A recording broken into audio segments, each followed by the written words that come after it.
All right, today I'm going to talk about the 5 pillars to achieve a 10 out of 10 relationship. Okay, extremely important, guys. Pay attention, take notes. All right, the 5 pillars to achieve a 10 out of 10 relationship. Let's explain them. Let's go through them. Okay, if you do all these things right, it's going to be a lot easier for you to achieve a 10 out of 10 relationship. Okay, so to sum it up, okay, we got attraction, number 1. Now, a lot of people get confused by this. Attraction isn't about how pretty you are. Okay. Now, attraction, this is the way I want you to think about it. It's how attracted your partner is to you, like magnets. How attracted they want to be with you, okay? How attracted they are to you. Now, something to remember, everything you say and everything you do in a relationship makes your partner's attraction for you go up or down. Everything you do and say makes your partner's attraction for you go up or down. If you keep saying the wrong thing every single day, the attraction's gonna go down. Keep doing the wrong thing every day, the attraction's gonna go down. Do the right thing and say the right thing every day, and the attraction's gonna go up and up and up until it's at a 10 out of 10 and just stays there. And that's where you want it, okay? But you've got to consistently do and say the right things day in and day out, every day. A lot of men get very confused by this. They think, oh, if I do the dishes, every day and do all this housework, then she's gonna like me more and the attraction's gonna go up. Maybe the first day, but then the longer you do it, her attraction actually goes down as she sees you as less masculine. Okay, so being her butler, guys, seeking her approval and validation, it makes the attraction go the other way. You got to do it right. All right. Now it's a lot to do with masculine and feminine energy. So you got attraction, then you have masculine and feminine energy. Masculine and feminine energy is extremely important. A lot of people get very confused about what masculine and feminine energy is all about, and it is complicated. Okay, but let me sum it up for you. It's really just a series of traits. Okay, some traits of femininity are things like nurturing, caring, joyous, supportive, being supportive to the masculine energy, letting the masculine energy lead, go with the flow, indecision, stuff like that. All right. Some key traits to masculinity are things like being a good leader and ambitious, strong, being decisive and protective. Okay. So try to step into those traits and utilize them. It's going to vastly improve your relationship. All right. So you have attraction, masculine, feminine energy, courtship. Courtship's really just a fancy way of dating.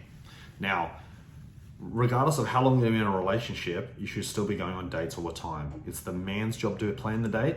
It's the man's job to execute the date perfectly. Okay. The man should also pay for the date.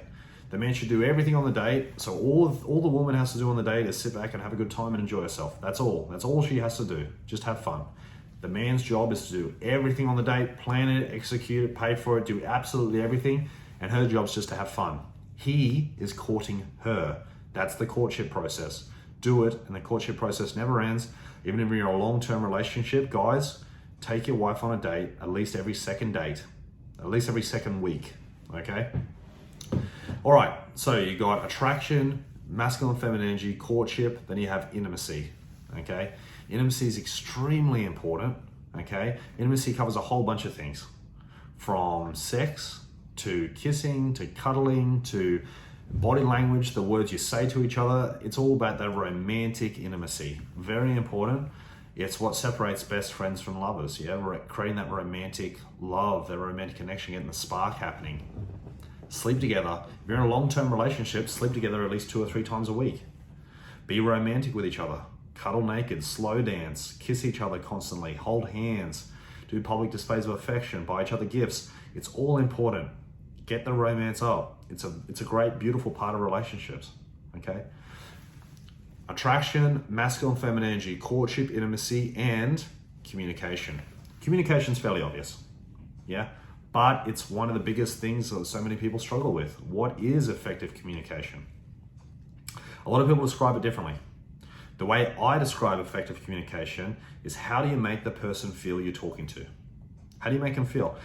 Now, I think we can all think of a situation where you're talking to somebody and the person feels very offended when you finish talking, but that wasn't your intention. It wasn't your intention to offend them, and yet they feel offended. You didn't effectively communicate. If they feel the way that you wanted them to feel when you finish talking, you effectively communicated. So if you want your partner to feel empathetic, understanding, inspired, motivated, and they feel like that when you finish your conversation, then you've effectively communicated. How do they feel? It's very important. Ask yourself the question and think about effective communication. Guys, that's the 5 pillars. That's the 5 pillars. If you concentrate on those 5 pillars and you fulfill it, and you really work on those 5 pillars constantly, you will have a 10 out of 10 relationship, okay? Now, I know it's obviously easier said than done, but that's the keys. That's the ingredients. Put them into place, guys, and make it work. If you have questions, make sure you let me know.